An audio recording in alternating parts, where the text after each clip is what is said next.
इधर इस बीच रूस के साथ जंग लड़ रहे यूक्रेन के लिए एक बहुत बड़ी राहत की खबर आई जब यूरोपीय यूनियन के सभी 27 देशों ने एक सुर में सदस्य बनने की यूक्रेन की उम्मीदवारी पर मुहर लगा दी। इसके साथ ही मोल्डोवा की भी सदस्य बनने की अर्जी पर हामी भर दी गई। यूरोपीय यूनियन के इस कदम को पुतिन के लिए एक बड़े झटके के तौर पर देखा जा रहा है, क्योंकि फरवरी में रूस के यूक्रेन पर हमले के बाद से ही यूरोपीय यूनियन पुतिन के खिलाफ खड़ा है। रूस को हर मौके पर ये बताने की कोशिश की गई कि उसने यूक्रेन पर हमला करके पूरे यूरोप से पंगा ले लिया। जंग की शुरुआत में ही यूरोपीय संघ ने रूस पर प्रतिबंधों की बारिश कर दी। माना जाता है कि इससे पुतिन परेशान तो हुए, लेकिन उन प्रतिबंधों के आगे झुके नहीं, बल्कि कहा जाता है कि उन्होंने यूरोप में ही गैस की किल्लत पैदा कर दी। हालांकि अब यूरोपीय यूनियन ने वो काम कर दिया है जो पुतिन को और चिढ़ाने वाला हो सकता है। उसके सभी 27 सदस्य देशों ने मिलकर यूक्रेन की उस अर्जी को स्वीकार कर लिया जो उसने सदस्य बनने के लिए दी थी, यानी यूक्रेन ने यूरोपीय यूनियन में शामिल होने की पहली बाधा पार कर ली, जिसके लिए यूक्रेन के राष्ट्रपति ज़ेलेंस्की ने 24 फरवरी को रूस के हमले के बाद ही आवेदन कर दिया था और जंग के 120 दिन बाद ब्रसेल्स में यूरोपीय यूनियन के सम्मेलन में यूक्रेन के आवेदन पर सभी देशों की सहमति बन गई। और यूरोपीय यूनियन के अध्यक्ष ने इस मौके को ऐतिहासिक बताया। उन्होंने रूस के साथ जंग के बीच लिए गए इस फैसले को यूक्रेन के लोगों के लिए एक राहत भरा कदम करार दिया। I think this is a moment of great satisfaction. और जैसे ही ये खबर यूक्रेन के राष्ट्रपति ज़ेलेंस्की को लगी, उन्होंने एक वीडियो संदेश के जरिए यूरोपीय यूनियन के सभी देशों का शुक्रिया अदा किया। ज़ेलेंस्की ने दावा किया कि यूरोपीय यूनियन के इस कदम से रूस के खिलाफ जंग में बहुत बड़ी मदद मिलेगी। और ऐसा इसलिए क्योंकि यूक्रेन के यूरोपीय यूनियन का सदस्य बनने के बाद रूस के लिए बड़ी चुनौती खड़ी हो जाएगी, क्योंकि यूरोपीय संघ का सदस्य बनने पर यूक्रेन की ताकत और बढ़ जाएगी।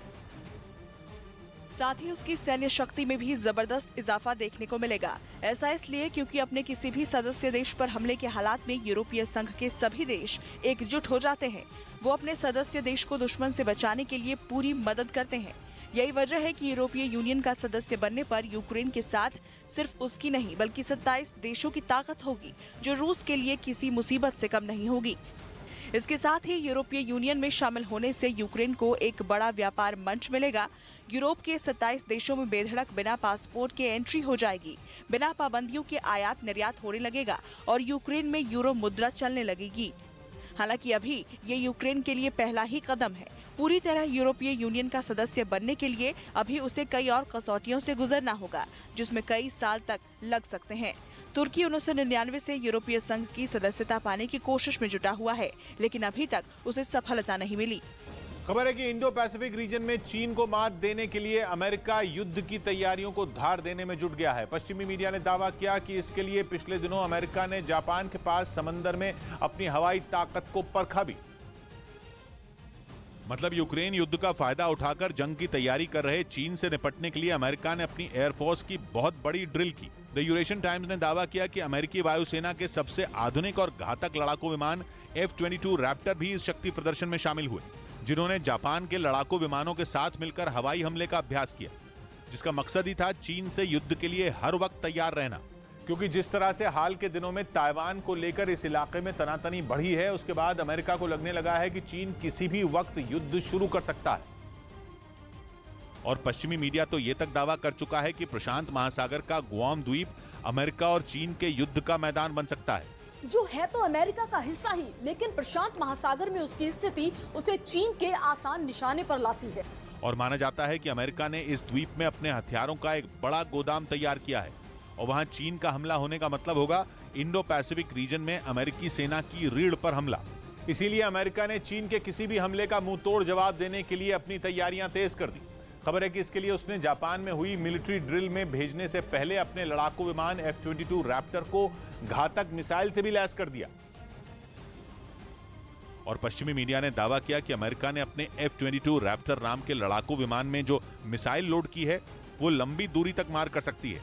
इस मिसाइल का नाम है AIM-260 BVR।